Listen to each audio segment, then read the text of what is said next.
Assalamualaikum warahmatullahi wabarakatuh. Saya Nur Irdina Sofia binti Zaini dari kelas Bahasa Melayu PISMP ambilan 2024-2029. Jadi hari ini saya akan terangkan tentang isu kesalahan kata dari sudut morfologi. Jadi tentang isu kesalahan kata dari sudut morfologi ni, dia khususnya dalam pelbagai sumber serta kaitannya dengan penggunaan bahasa Melayu sebagai bahasa pengantar pendidikan.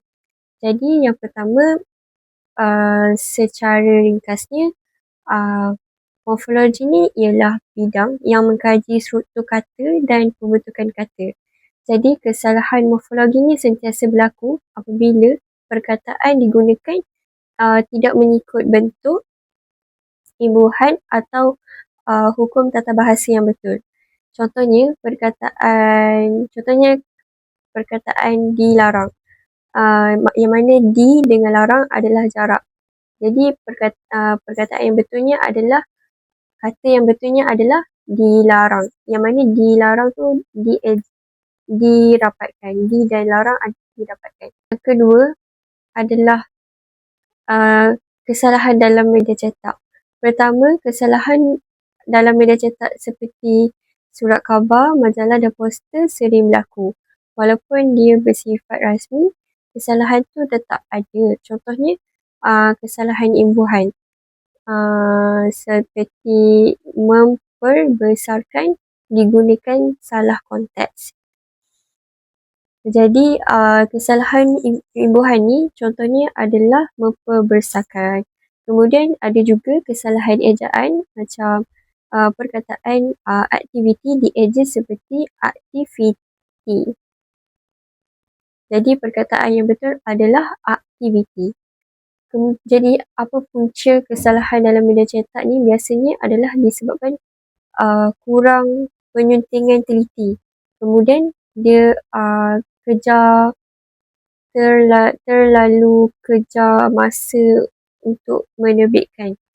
Jadi kesannya masyarakat ni akan terikutlah dengan bentuk yang salah.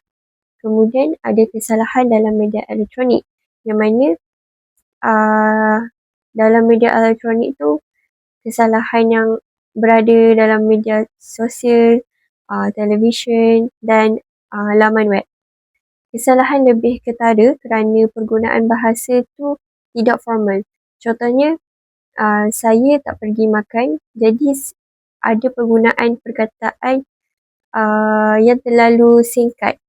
Contohnya, saya tak pergi makan. X merujuk kepada tak. Dan kemudian saya hanya diringkaskan sebagai SY sahaja. Ataupun kesalahan dalam media elektronik ni kita boleh lihat dengan cara penggunaan bahasa rojak ataupun dialek. Contohnya, dorang dah makan. Dorang DORG yang mana merujuk kepada mereka dah makan. Jadi penggunaan bahasa rojak tu sering digunakan dalam media sosial. Apa punca kesalahan dalam media elektronik ni ialah hal ini disebabkan oleh masyarakat yang ingin cepat dan ringkas. Kemudian mungkin disebabkan oleh pengaruh gaya santai dekat media sosial itu sendiri.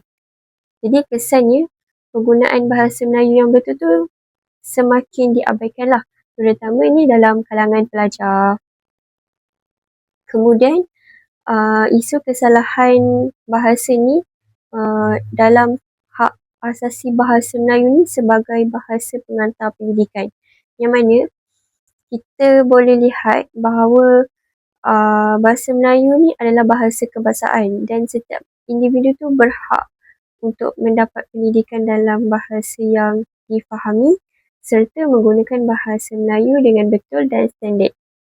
Jadi terdapat beberapa isu, iaitu yang pertama adalah penggunaan dialek.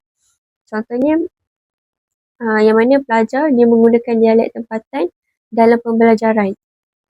Contohnya, hang, depa, yang menunjukkan perbualan dialek mereka dalam pembelajaran. Jadi kesannya dia menyebabkan kesukaran lah untuk memahami bahasa Melayu standard. Kemudian ada masalah isu pencampuran kod yang mana dia berlaku apabila mencampurkan bahasa Melayu tu dengan bahasa yang lain. Contohnya, saya dah submit assignment. Saya dah adalah ayat bahasa Melayu, kemudian submit assignment adalah bahasa Inggeris.